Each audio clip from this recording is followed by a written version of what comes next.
Assalamu alaikum. How are you all? Hope you all are doing well. This is Mohammed Abrar, your tutor for CSIP 3.1.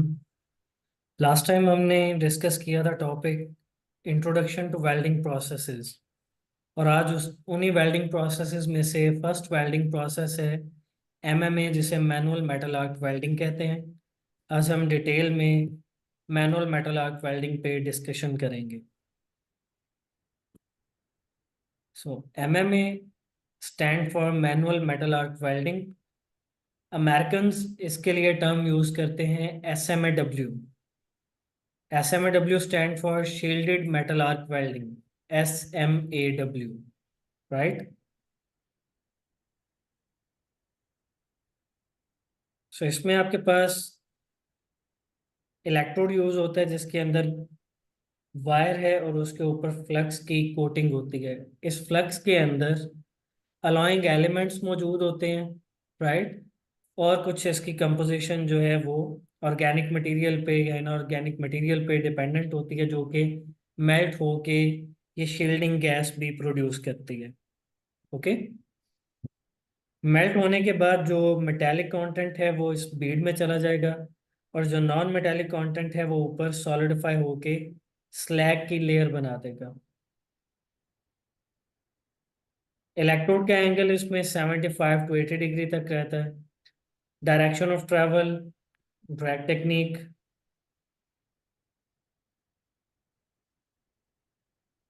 Main features इसके हैं shielding provided by decomposition of flux, consumable electrode है इसका, और ये manual process है because electrode will consume.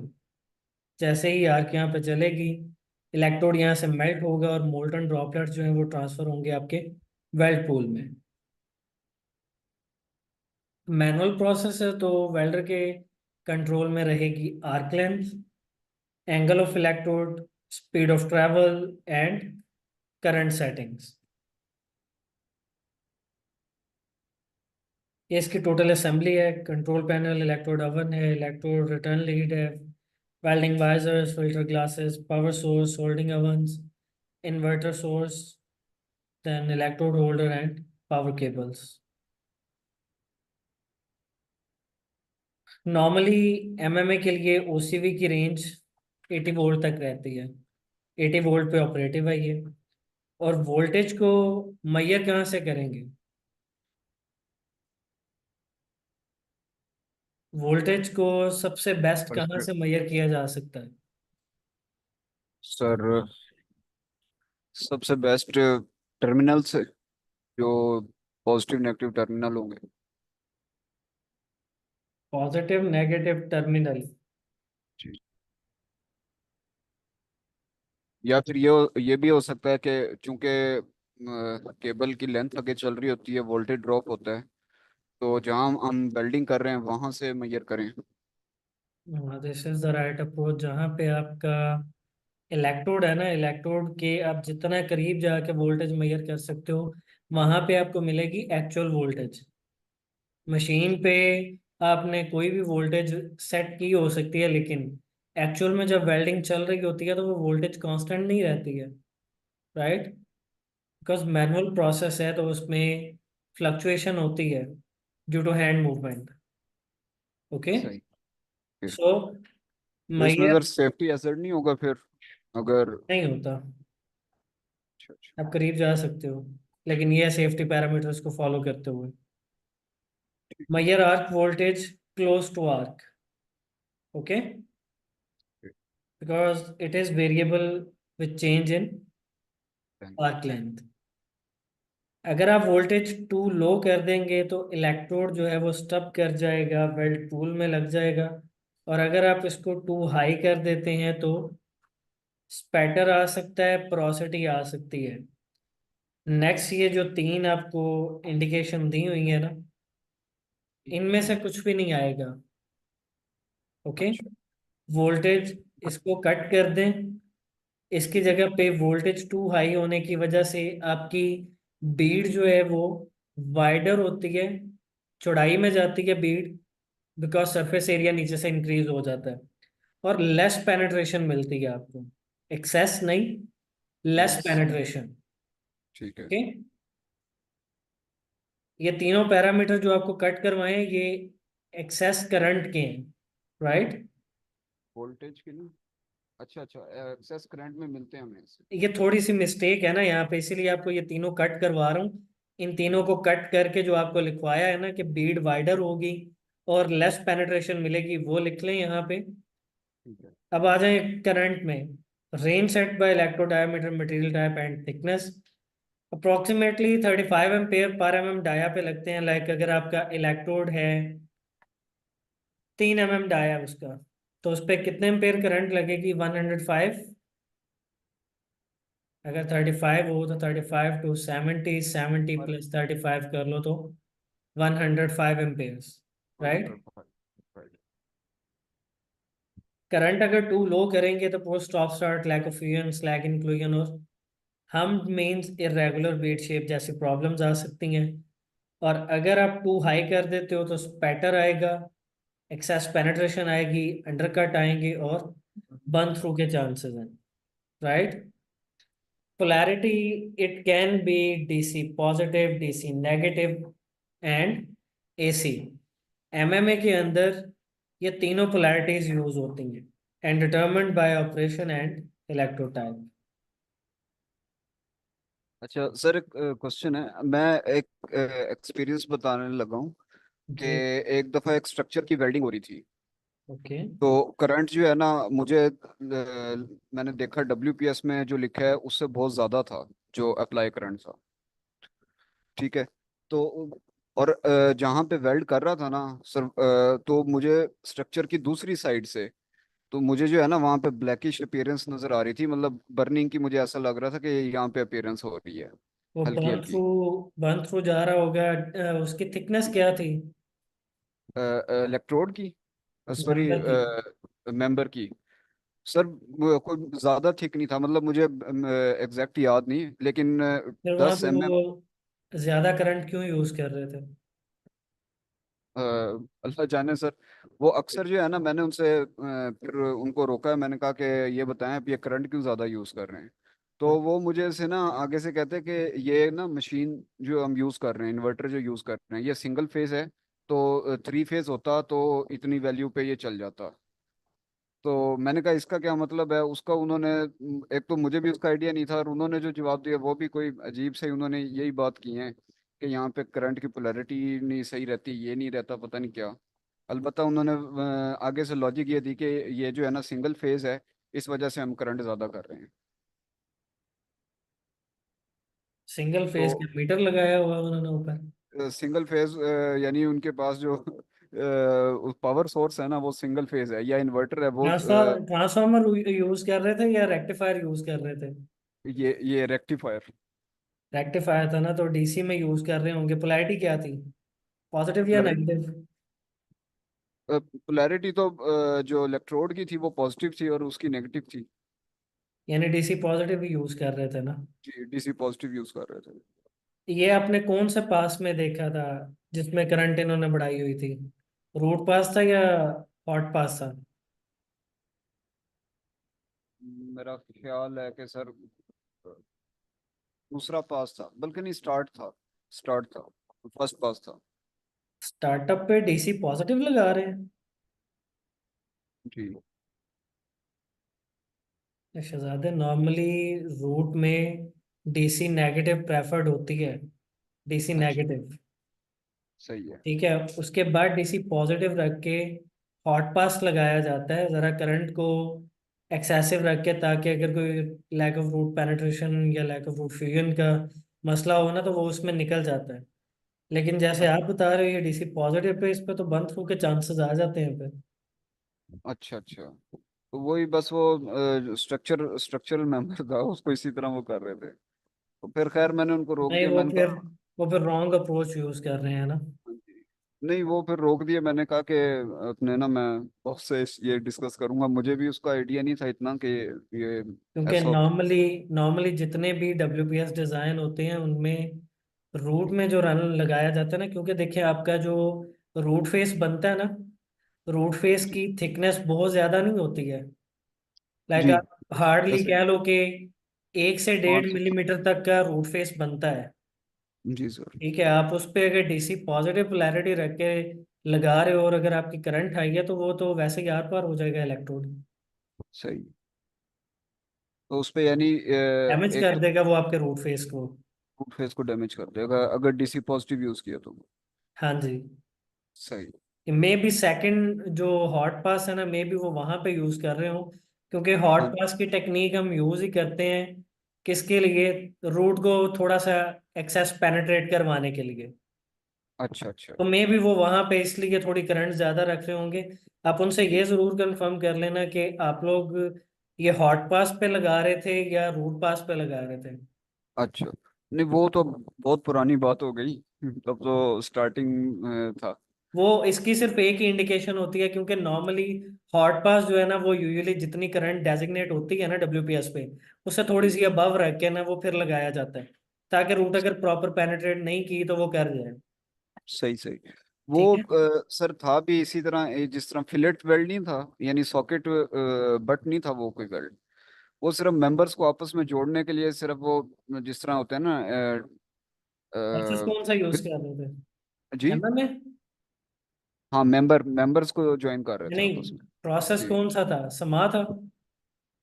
आ, हाँ जी। Smart था। Electrode use कर रहे थे। ओके। अच्छा खैर उनको फिर उस टाइम तो मैंने रोक दिया। मैंने फिर ये बॉस को ये बात बताई थी। उन्होंने कहा अच्छा ठीक है, जो अगली शिफ्ट आती है तो देख लेंगे। उन्होंने जो है ना उनको समझा दिया, लेकिन वो मुझे उसका ना सही वजह नहीं समझ आई थी वो कि भाई वो ये यही है हुआ। ना, मैं आपको बता रहा हूँ कि बाज औकात एक्सेस पेनिट्रेशन भी ली जाती है ना, बाज अच्छा औकात अच्छा। एक्सेस पेनिट्रेशन भी ली जाती है, लेकिन अगर तो प्रोसीजर अप्रूव हुआ है तो फिर तुक नहीं बनता कि आप उससे ज्यादा रिक्वायर्ड जो है ना वो करंट को यूज करो। सही। फिर और वो एक फिर वो इसके एज पर अकॉर्डिंग। द डब्ल्यूपीएस उसको फॉलो नहीं कर रहे होंगे ना। हाँ जी। नहीं वो तो मैंने वहीं से देख लिया था कि करंट की वैल्यू ज्यादा है। मैंने कहा करंट क्यों ज्यादा कर रहे करंट हैं। कितने एम्पेयर पे रखा हुआ था? सर क्या बताऊं, करंट कोई 300 तक जा रहा था। खुदा का नाम लो है। हाँ आप जी। लोग आप लोग एमएमए इलेक्ट्रोड की क्या थी, इलेक्ट्रोड का डाया क्या था, सेल्लोसिक लगा रहे थे उधर? ये आई थिंक बेसिक था। 6011, नहीं 7018। 7018 पे? जी 1718। 300 के राउंड अबाउट, खुदा का नाम लो है। 7018 का डाया कितना होता है? सर उसका आई थिंक 2.5 होता है। और 2.5 पे आप लोग 300 एम्पेयर का करंट दे रहे हो, हाँ जी। बहुत ज्यादा करंट है। और डब्ल्यूपीएस में जो है ना वो 150 लिखा हुआ था। 150 ठीक है, फिर भी बेरेबल है। हाँ जी। तो वो 150 था, उधर वो 300 था। तो इसलिए फिर मैंने जो है ना मैंने कहा ये नहीं, तो। वो बहुत ज्यादा एक्सेसिव करंट यूज कर रहे हैं, ये तो आपकी स्ट्रक्चरल इंटेग्रिटी पे इफेक्ट करेगा फिर। सही। वो जाहिर है, मैं दूसरी तरफ से देख रहा था वहां पे जो है ना जो दूसरा था ना साइड, वहां से एक ब्लैकिश अपीयरेंस आ रही थी। पेंट जो है पेंट तो जल गया था। वो तो ऑब्वियस सी चीज है, जब करंट इतना हाई दोगे ना हाई दूंगी। ऑब्वियसली आपकी हीट इनपुट इंक्रीज हो जानी है फिर। जी जी। तो फिर चले। इस तरह के लेकिन मामले में मैंने लेकिन उनको जो है ना रोक दिया था, क्योंकि मैं उस वक्त जो है ना अच्छा उधर। किया, रोक दिया था उन्हें, पता लगता सारे हाँ मेंबर का ही नहीं बेड़ा गर्क किया होता उसने। मैंने उनको इसलिए रोका कि करंट की वैल्यू ज्यादा है, और दूसरे मुझे उस साइड पे ना वो ब्लैक अपीयरेंस नजर आ रही थी। तो हम्म। लेकिन ना वो मुझे समझ कुछ नहीं आई थी कि ये हुआ कैसे। तो खैर इसलिए मैं ये क्वेश्चन कर रहा था। और ऑक्सीडेशन की एक। वजह ऑक्सीडेशन की वजह से उधर भी वो जो ब्लैकिश आपने एरिया देखा है ना, जी जी। एक्सेसिव करंट की वजह से मेल्टिंग होने की वजह से साथ ऑक्साइड जो है वो हाँ, डेवलप वो होना शुरू हो जाती हैं, ब्लैकिश अच्छा एरिया बन जाता है फिर। ठीक है। यानी वो बर्निंग ही होती है। हाँ जी। अच्छा अच्छा। और सर एक दफा मैंने इसके ऑपोजिट भी देखा। आज ये चेक करो जरा, जी। हाँ जी। 35 एम्पेयर पर, हाँ जी। पर एमएम डाया, तो और पर आप एम एम मुझे बता रहे हो वो 2.5 पे अराउंड थ्री हाँ जी। हंड्रेड एम्पेयर करंट जा रहा है। हाँ जी, यानी इतना। कि आप 100 से भी ऊपर पर एमएम डाया पे करंट दे रहे हो। जी। वो। नॉट राइट अप्रोच, वो बहुत गलत कर रहा था जो भी कर रहा था। जी जी। आपने उसको रोक के अच्छा किया। इतना जी। हाई करंट तो जाना ही नहीं चाहिए। सही। तो ठीक है। यानी ये जो वो इसका मतलब फिर बस कहानी करवा रहा था, सिंगल फेज वाली और 3 फेज वाली। वो उन्होंने खुद को कवर भी तो करना होता है ना, फिर जब पकड़े जाएं इस तरह के काम करते हुए। जी। उनको ये होता है, मैं आपको बताता हूँ ना अब इसकी रीजन क्या है। वेल्डर था ना जो कर रहा था ये।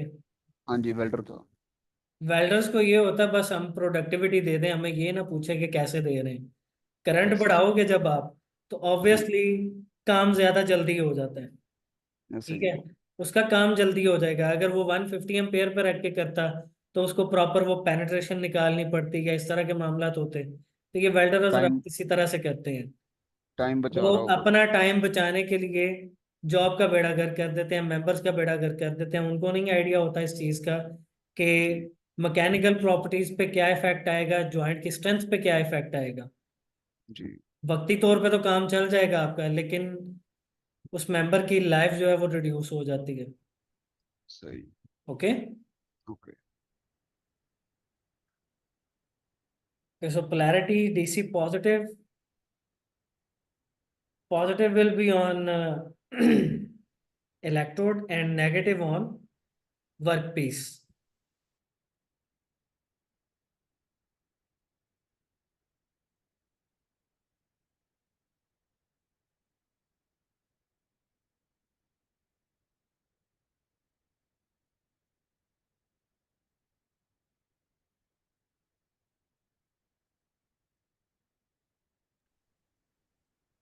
Negative on workpiece and positive on electrode.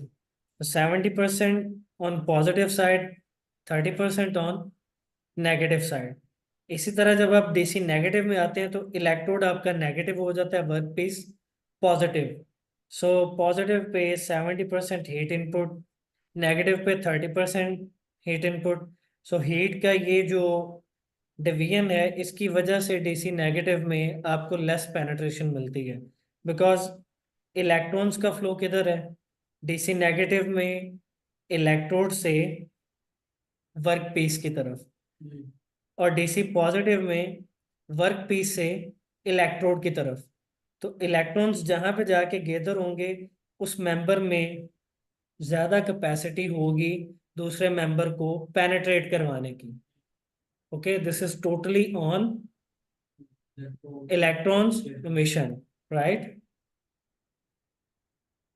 So AC में 50-50, क्योंकि एसी में पॉजिटिव नेगेटिव साइकिल कन्वर्ट होता रहता है बार बार।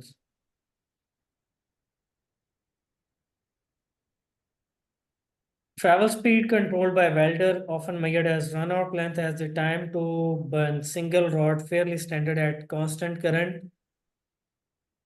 अगर ये टू लो होगा तो वाइड बीड है, excess penetration and burn through. Because travel speed जब लो होगी तो आपकी बीड वाइडर बनना शुरू हो जाएगी, क्योंकि ज्यादा टाइम लगेगा जब आप वेविंग करोगे।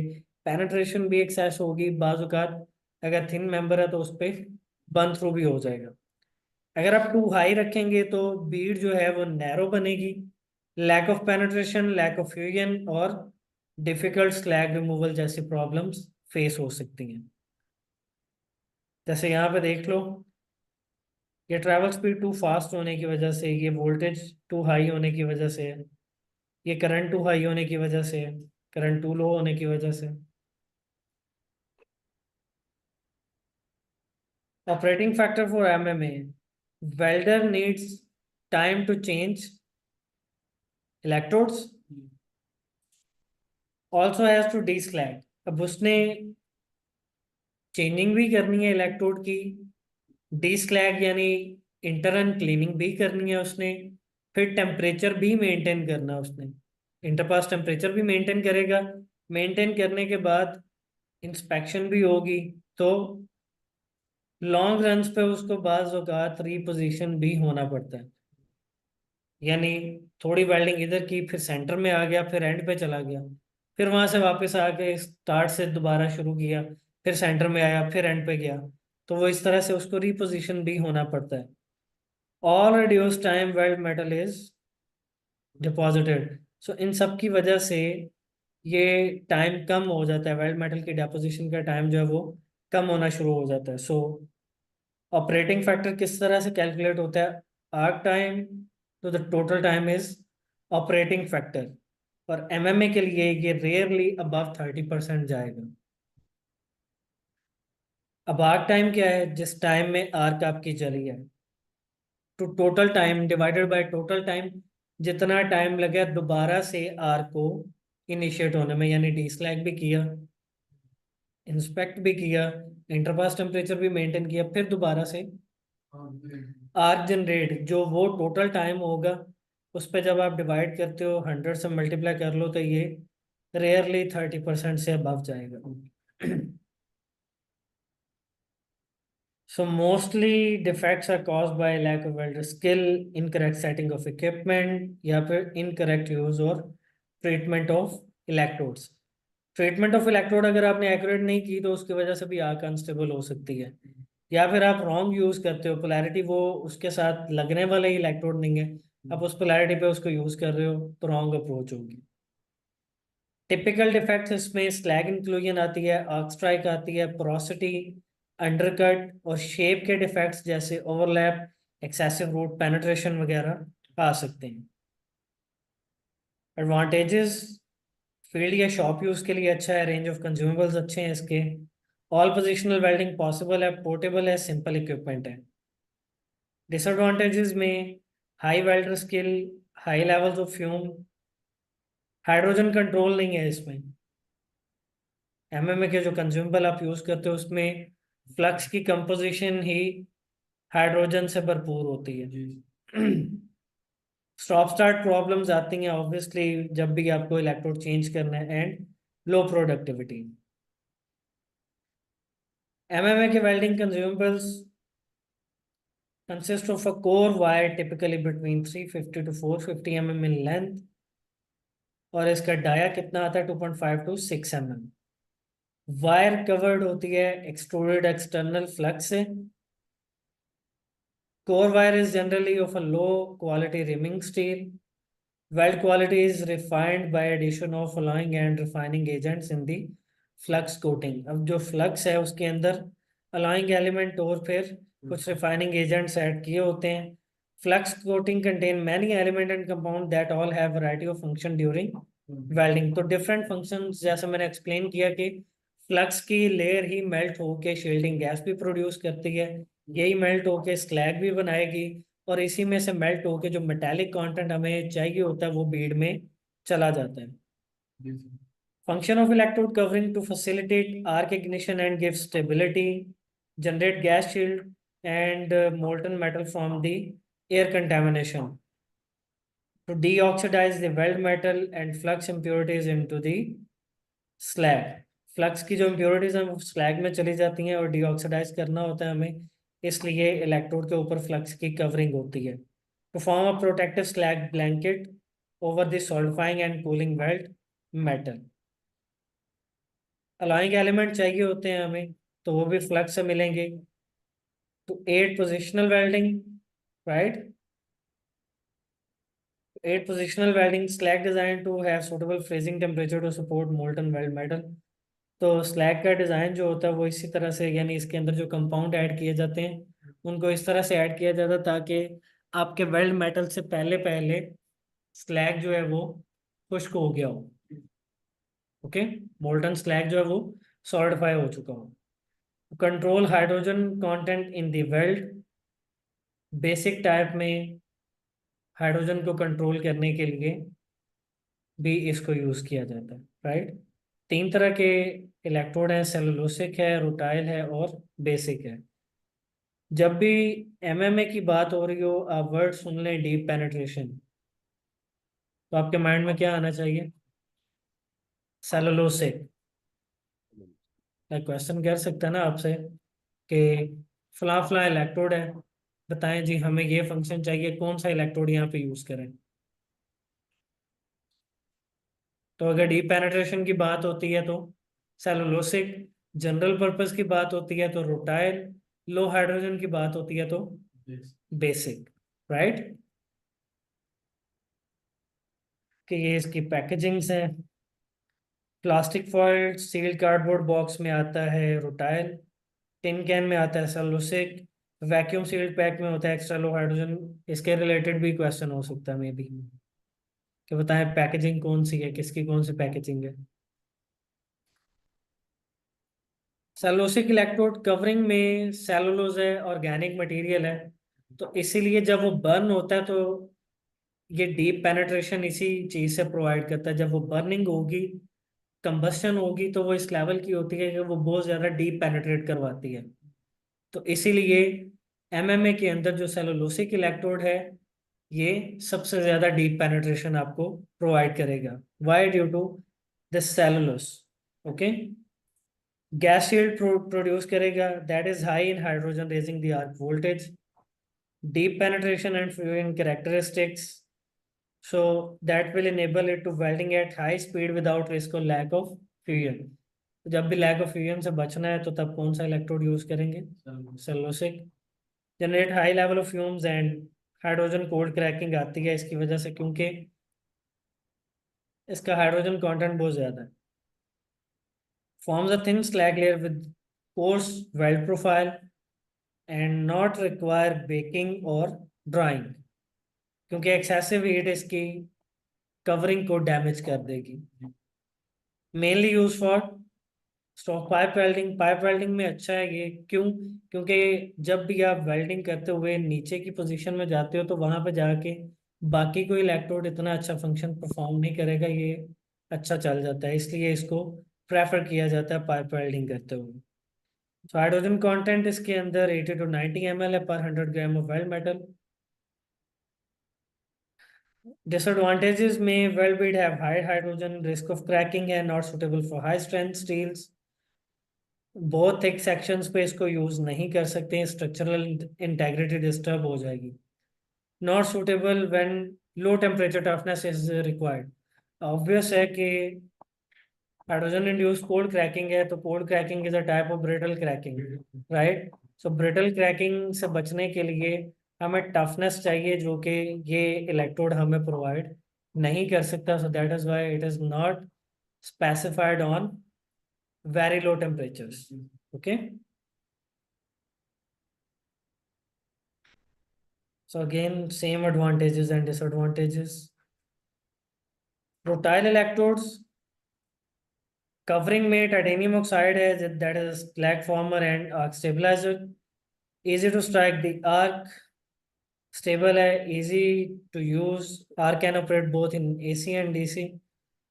Slag easy to detach, reasonably good strength है, usually used mainly on general purpose work, low pressure pipe work, support brackets, right. अब इसको हम ड्राई तो कर सकते हैं लेकिन बेकिंग नहीं कर सकते इसकी, रोटाइल की, राइट। क्योंकि अगर बेक करेंगे तो कोटिंग डिस्ट्रॉय हो जाएगी। और इसका भी हाइड्रोजन कंटेंट कोई बहुत लो नहीं है, 25 से 30 ml पर 100 ग्राम पे जाता है इसका भी hydrogen content, right. So they also cannot be made with low hydrogen content, cannot be used in high strength steels. They do not give good toughness at low temperature. Again, good toughness कौन देगा जिसका hydrogen content लो है, तो इसका भी hydrogen content ज्यादा है, so it is not preferred on low temperature services. These limitations mean that they are only suitable for general engineering like low strength and thin steels. So again, same advantages and disadvantages. Okay, so here we have another type of rutile that is having iron powder. Okay, so इस तरह के rutile electrodes को बोला जाता है high recovery rutile electrodes. Coating, जो आपके flux की कोटिंग है उसमें बल्क में आयरन पाउडर को ऐड कर दिया जाता है। आयरन पाउडर की वजह से हाई रिकवरी हो जाती है। Extra weld metal from the iron powder can mean that well deposit from a single electrode can be as high as 180% of the core wire weight। यानी हमें अगर इसकी प्रोडक्टिविटी कैलकुलेट करनी है ना, वो किस तरह से करते हैं, इसकी प्रोडक्टिविटी चली जाती है 150 to 180% तक। अब क्योंकि कोटिंग इसकी काफी थिक हो जाती है, तो वो सेम करंट पे आप ज्यादा वेल्ड मेटल ले कर सकते हो, राइट। ज्यादा वेल्ड मेटल ले जब किया जा सकता है तो उसमें कुछ चीजें ऐसी आती हैं, लाइक डीप कप्स बनने शुरू हो जाते हैं, या बाद औक़ात कोटिंग बुर के गिरना शुरू हो जाती है अंदर। ठीक है। तो इस तरह की भी बाद औक़ात इसमें प्रॉब्लम फेस करना पड़ जाती हैं। स्लैग अंदर एंट्रैप हो जाता है बीड में। इस तरह की प्रॉब्लम्स आती हैं, why due to very thick coating. लेकिन इसकी रिकवरी बहुत अच्छी है, अगर स्किल्ड वेल्डर है तो वो इससे अच्छी रिकवरी ले सकते हैं। रिकवरी को कैलकुलेट कैसे करना है? वेल्ड मेटल का weight divided by core wire का वेट। जो ऊपर फ्लक्स था ना, उसमें से भी तो काफी कंटेंट गया ना अंदर बीड के। तो वो वेल्ड मेटल का वेट डिवाइडेड बाय अंदर फ्लक्स की कोटिंग के अंदर तो एक वो बेयर वायर है ना, रिमिंग स्टील की जो वायर है, वो कितनी मेल्ट हुई है अंदर, उसका क्या वेट था, उन दोनों को डिवाइड किया जाता है, 100 से मल्टीप्लाई किया जाता है, तो यहाँ से आपको रिकवरी पता चल जाती है। सो गुड प्रोडक्टिविटी है इसकी। Large weld Beed with smooth profile. इसकी वेल्डिंग बिल्कुल ऐसा लगता है जैसे 100 का वेल्ड बन रहा है। बट सेम हाइड्रोजन कंट्रोल नहीं है स्टैंडर्ड रोटाइल इलेक्ट्रोड में, जिस तरह होता है वैसे इसमें भी है। Large weld Beed produce can not be use for all positional welding. ये भी लिमिटेशन आ गई, इसको ऑल पोजिशनल पे यूज नहीं कर सकते। Very high recovery type limited to P and PP position. और अगर मॉडरेट रिकवरी है तो may allow PC use, may allow horizontal position, but not in vertical up, like vertical down, not in PD, not in PE. Okay, ये सिर्फ 3 positions आपको बता रहा है, सिर्फ इन्हीं में जाएंगे। So basic covering produces convex weld profile and difficult to detach the slag. Very suitable for high pressure work, thick section steel, and for high strength steels.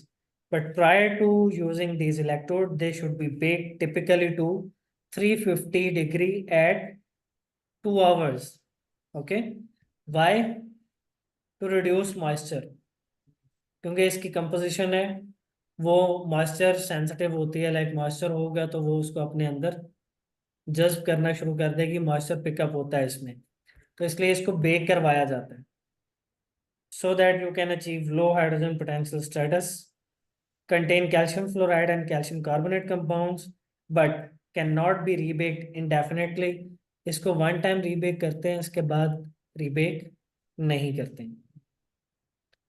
Low hydrogen potential status gives weld metal very good toughness and yield strength।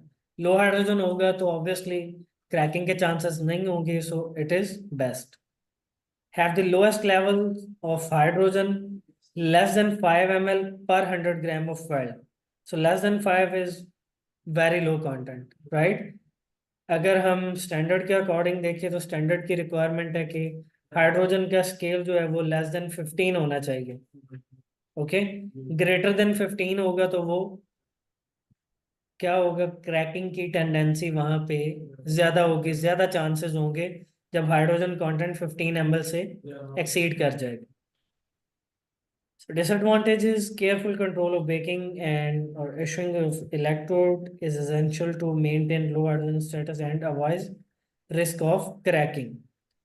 So typical baking का temperature कितना है? 350 degree, holding temperature 120 to 150 degree, and heated quivers का temperature 70 degree, right? Hated quivers जो welders के छोटे desiccator होते हैं जिसके अंदर उनको इशू करके दिए जाते हैं इलेक्ट्रोड्स।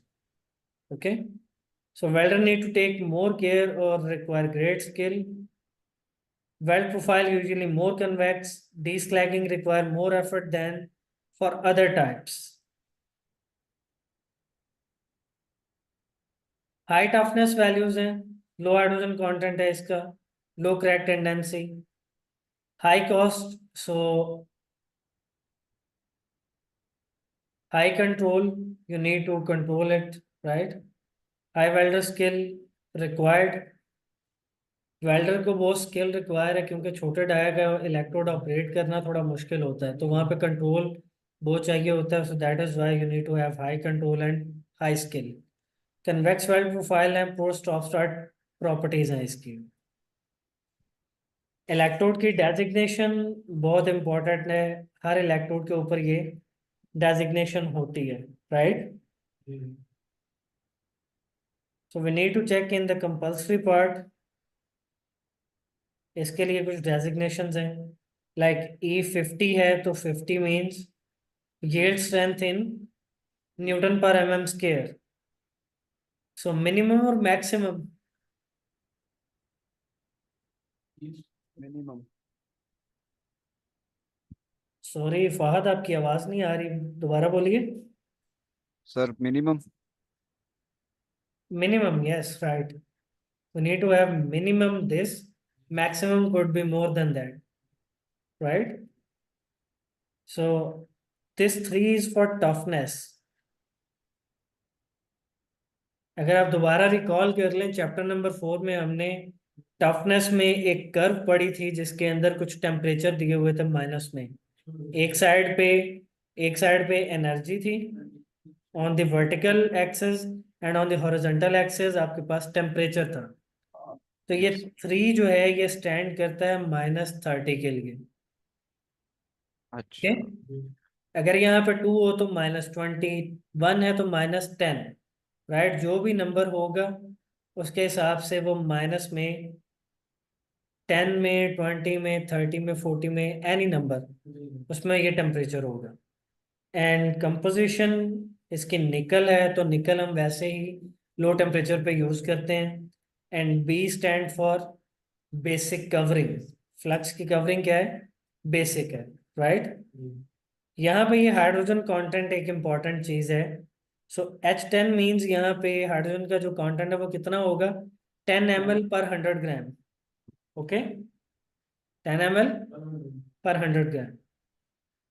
सो जो भी नंबर आए, लाइक E38 है तो उसके आगे एक जीरो लग जाएगा, दैट मीन्स 380 न्यूटन पर mm square yield strength, right.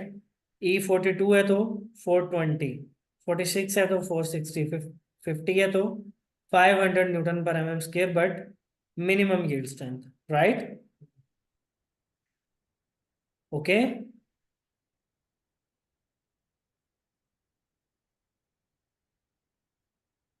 Guys, okay. Yes sir. Okay, so here we have, like, there are some polarities and well recovery rate. Okay,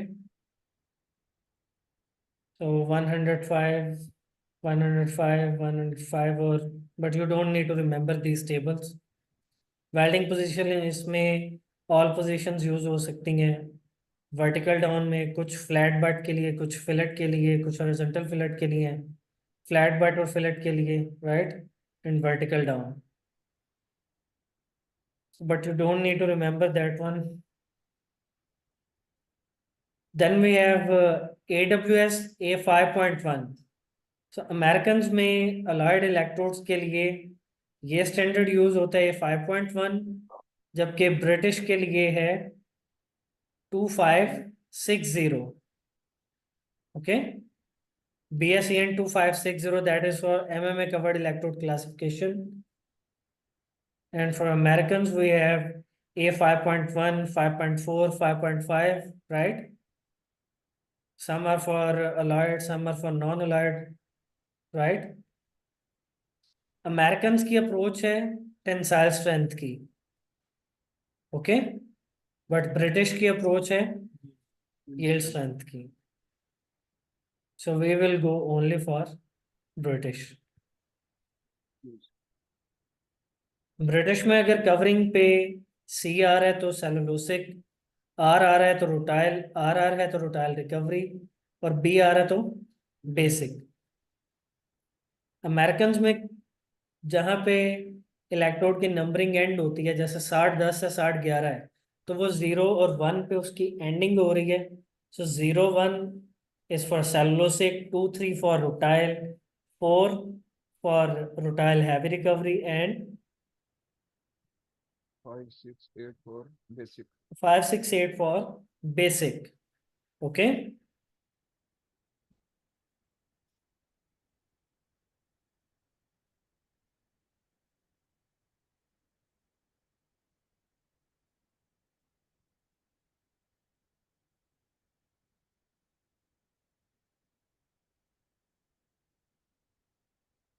so moisture pickup will depend on temperature and humidity. Temperature अगर आपका ज़्यादा है तो उसमें like indication कम होती है moisture pickup की, but अगर टेम्परेचर लो है और ह्यूमिडिटी ज़्यादा है आपकी, तो फिर क्या होगा, मॉइस्चर कंटेंट की अब्जॉर्प्शन ज़्यादा होगी, राइट।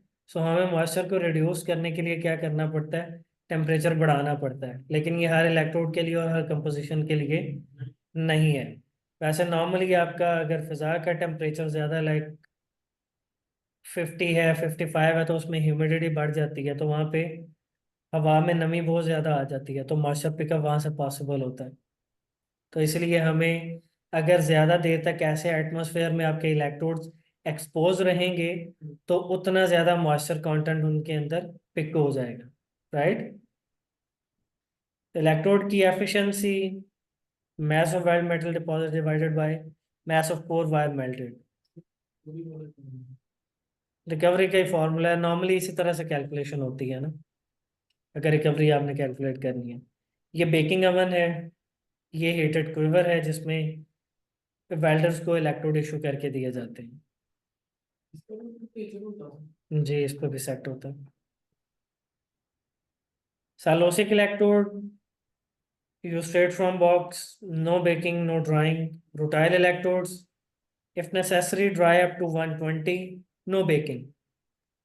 और वैक्यूम पैक अगर यूज कर रहे हैं तो उनको स्ट्रेट फ्रॉम पैक यूज कर लें, इनको रीबेक नहीं करना। अगर इनसे हट के आप कोई बेसिक इलेक्ट्रोड यूज कर रहे हैं, these are not vacuum pack, तो उनके लिए पहले आप उसको बेक करेंगे 350 पे, फिर उसको ड्राई करेंगे 150 पे, फिर हीटेड क्विवर में इशू करके देंगे 75 डिग्री पे, और वो वेल्ट हो जाएंगे। अगर वो 4 घंटे में यूज नहीं हुए तो return to oven and rebake, but limited number of rebake, so one time इसको रीबेक करते हैं, इससे ज़्यादा नहीं करते, वरना इसकी भी कवरिंग डैमेज होना शुरू हो जाती है। तो कवरिंग अगर डैमेज होगी तो क्या होगा, आपकी आर्क अनस्टेबल हो जाएगी, राइट।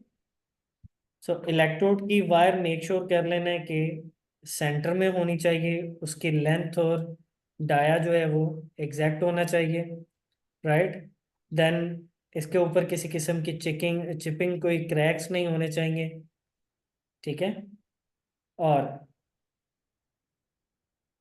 कि डेजिग्नेशन डेजिग्नेशन बहुत इंपॉर्टेंट है, ये मिस नहीं होनी चाहिए, okay. So designation is very important, it shouldn't be miss.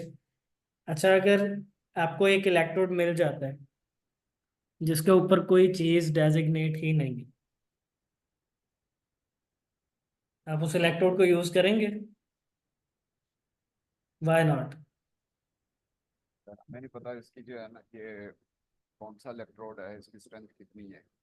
Yes और एग्जैक्टली, वो डोंट नो कि इलेक्ट्रोड की स्ट्रेंथ क्या है या उसकी कवरिंग क्या है, उसको हम किस प्लेट पे यूज कर सकते हैं, किस पे नहीं कर सकते, राइट। सो अगर इस तरह का कोई केस होता तो आप उस इलेक्ट्रोड को क्वारंटाइन कर देंगे या उसको ज़ाया कर देंगे, राइट। अच्छा, अगर सर, इस तरह की जो इलेक्ट्रोड की ये टिप है, अगर इस पे कहीं पे कोई रस्टिंग आपको शो होने लग जाती है, तो क्या करोगे? तब भी रिजेक्ट करेंगे। तब तब भी आप तो उसको यूज नहीं करोगे, बिल्कुल। ओके। जो भी clear. Clear. So that's all about manual metal arc welding. So if you have any question, you can ask me.